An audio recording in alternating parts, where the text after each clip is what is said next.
morning mga kaluto. Tara, samahan nyo ako. Magluluto tayo ng sipo egg recipe. Tara, samahan nyo ako sa kusina.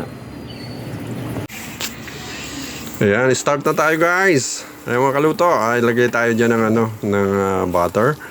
Ayan, tutunawin muna natin syempre. At isusunod na natin yung garlic. Ayan, so antayin natin siyang mag golden brown. Then, isunod na natin yung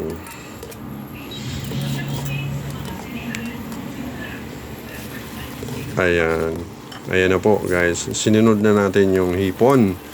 So, after natin ng hipon, konting pagka pumula na, set aside na natin yan.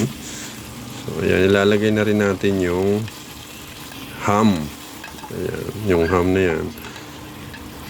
So, pagkatapos naman ng ham, ilalagay na rin natin yung, siyempre, aanin muna natin na medyo luto na siya.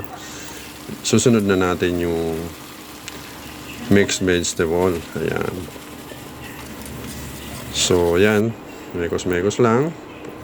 Ilalagay na natin yung kinatas ng hipon. Yung ulo ng hipon, kinatas natin. So, ayan, naglagay na tayo ng seasoning. Ayan, paminta, asin. So, ayan, konting betchin. Optional lang yan. So, naglagay na tayo ng Nestle cream dyan. So, haluin na ulit natin.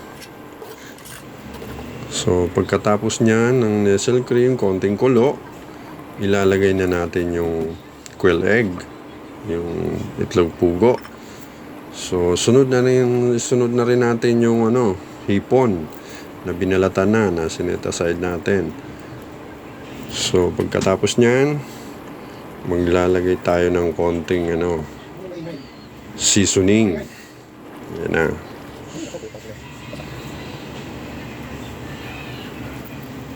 Konting seasoning.